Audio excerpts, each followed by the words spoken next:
बारे में क्या? ये सियासी बयानबाजी नहीं है। महाराष्ट्र का तो आपने कह दिया। अभी मैंने सुबह सुबह उड़ीसा गवर्नमेंट के उड़ीसा के हेल्थ मिनिस्टर की चिट्ठी देखी है। उसी लाइन पे 700 वैक्सीनेशन सेंटर उनको बंद करने पड़े, वैक्सीन नहीं अवेलेबल है। अमन, ये तो वैसे भी राज्य का मुद्दा है ना। विकेंद्रीकरण करिए ना पूरा का पूरा।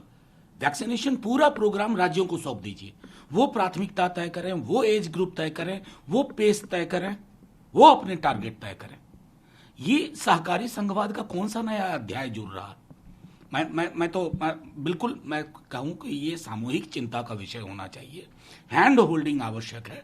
और इसमें अगर हम ही तू मैं और अनाप शनाप बयान चले कि पूरी की पूरी एकेडमिक चर्चा बना दी जाए कि जरूरत और चाहत, ये नहीं चाहिए।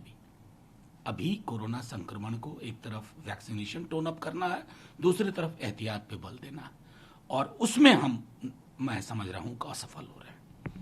सर, पश्चिम बंगाल से जुड़ा हुआ है। पश्चिम बंगाल में ममता बनर्जी को इलेक्शन कमीशन की तरफ से नोटिस मिला है। उन पर आरोप है कि उन्होंने मुस्लिम समुदाय को कहा था कि वो एकजुट हो जाए और भारतीय जनता पार्टी के खिलाफ वोट करें। जाहिर है 48 घंटे में जवाब देंगी, लेकिन मैं एक बात साफ तौर पे कहूं, इलेक्शन कमीशन की अन्य मसलों पर चुप्पी बहुत खतरनाक लग रही है।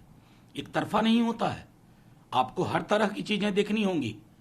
जब ममता जी को लोग कहते हैं कि हर हर महादेव आपके कान में चुभता, ये कहां हम ले जा रहे हैं अपनी राजनीति को?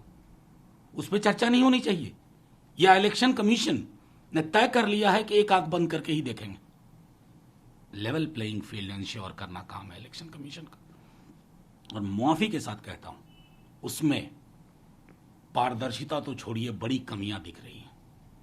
सर, बंगाल में और देखा जा रहा है चुनावों के साथ साथ दिलीप घोष जो कि बीजेपी के नेता हैं, उन्होंने आरोप लगाया है कि कूच बिहार में तृणमूल कांग्रेस, हालांकि उन्होंने कहा कि तृणमूल कांग्रेस के जो गूंज हैं उन्होंने उनकी गाड़ी पर बम से, पत्थर से, लाठी डंडों से हमला किया है।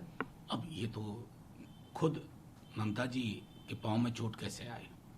ये भाषाई हिंसा जब शुरू हुई ना, और उसको छोड़िए, जिस दिन ईश्वर चंद्र विद्यासागर की मूर्ति तोड़ी गई थी, आप ही के माध्यम से मैंने उस दिन आगाह किया था कि ये संकेत बंगाल के लिए खतरनाक है। लोग बंगाल नहीं गए हैं चुनाव लड़ने, बंगाल से चुनाव लड़ रहे हैं। गुरुदेव की धरती है भाई, गुरुदेव की धरती का एक मिजाज है, एक मर्म है। उसको आप लोगों ने तहस नहस कर दिया, यहां से जा करके, इधर से ला करके, उधर से ला करके। उचित नहीं। सर, उनके पैर का जिक्र किया कि पैर में चोट कैसे आई। नरोत्तम मिश्रा, वो भी पश्चिम बंगाल में लगे हुए मध्य प्रदेश के गृह मंत्री हैं, उन्होंने एक बयान दिया। उनका कहना है कि आजकल 2 व्हील चेयर काफी फेमस हो रही है। एक व्हील चेयर पंजाब से बांदा जेल पहुंची है और दूसरी व्हील चेयर हार के डर से दिख रही है। मैं तो सीधे तौर पे कहूंगा, बहुत ही अशोभनीय टिप्पणी, बहुत ही अशोभनीय टिप्पणी। इस तरह की टिप्पणियों के लिए हमारे लोकतंत्र में कोई जगह नहीं है। नरोत्तम मिश्रा जी, राजनीति करिए, राजनीतिक संवाद सीखिए, कैसे संवाद होता है। यह तरीका किसी की चोट को रिडिक्यूल करना, यह अशोभनीय है। ये बीमारियां पैदा कर रहे हैं आप लोग हमारे लोकतंत्र में, और उसको सेलिब्रेट कर रहे हैं। कमाल है भाई। सर, जो आरोप है ममता बनर्जी की तरफ से भी, ममता बनर्जी का कहना है कि अगर बीजेपी जिस तरह से पावर में बनी हुई है तो बीजेपी चाहती है कि इतिहास को ही बदल दिया जाए। आपको लगता है कि ऐसा कुछ होने जा रहा है? देखिए, मेरा तो सीधे तौर पे मानना है कि बीजेपी जो चाहती है हिंदुस्तान के लोग होने नहीं देंगे। ये एक वक्त है बुलंदी का, कैसे हासिल कर रहे हैं बुलंदी हम वो भी जानते हैं, लेकिन ये बुलंदी का वक्त हमेशा के लिए नहीं होता है। किसान तय कर देंगे, मजदूर तय कर देंगे, इस देश के युवा तय कर देंगे। इतिहास बदलने वाले इतिहास का हिस्सा हो जाते हैं, पॉलिटिकल डस्टबिन, हिस्टोरिकल डस्टबिन। इसलिए उसकी चिंता हमें नहीं, हमें चिंता इस बात की है कि इलेक्टोरल विक्ट्री के लिए कटिबद्ध ये संस्था, ये दल, गवर्नेंस के मामले से इसका एक तरह से मैं समझता हूं कि सेपरेशन सा हो गया। चुनाव आप जीत रहे हैं, लेकिन हासिल क्या है? बेरोजगारी आप ही के दौर में चरम पे पहुंची है, इसका आपके पास कोई जवाब नहीं, कोई जवाब नहीं। लेकिन सर, जो कि पश्चिम बंगाल से इधर महाराष्ट्र का है, जहां पर कि सचिन वाजे के प्रकरण में एक और नाम अब सामने आया है, जो सचिन वाजे ने चिट्ठी लिखी है, कोर्ट में जो चिट्ठी दी है उसमें अनिल परब जो कि शिवसेना के नेता हैं, और ये कहा गया है कि 50 करोड़ रुपए की डिमांड इनकी थी। इन्वेस्टिगेशन होना, पॉलिटिकल प्रतिक्रिया से क्या फायदा?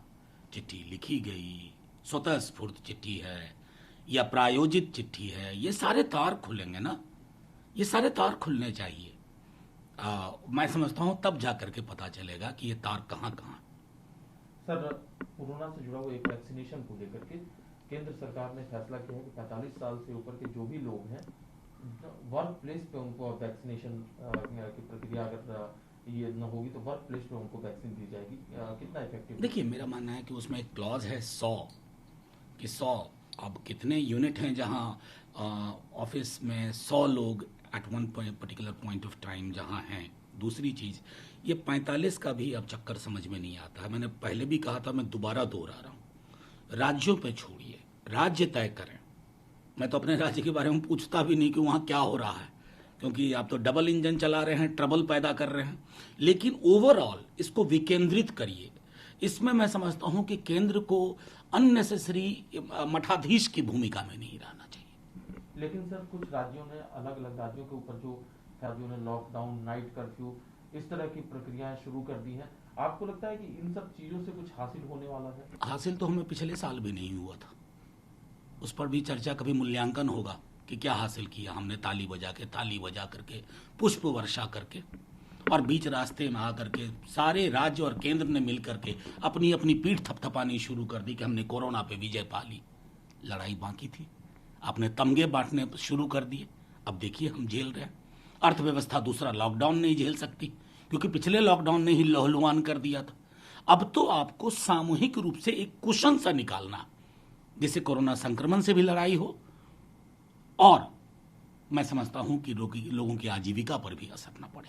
सर, चुनाव में जो रैलियों में जो भीड़ सवाल उठाए हैं, प्रियंका गांधी का एक ट्वीट है जिसमें उन्होंने दावा किया है कि उत्तर प्रदेश के मुख्यमंत्री योगी आदित्यनाथ कोरोना पॉजिटिव व्यक्ति के संपर्क में आने के बावजूद चुनावी रैली। ये बिल्कुल मुझे पता है।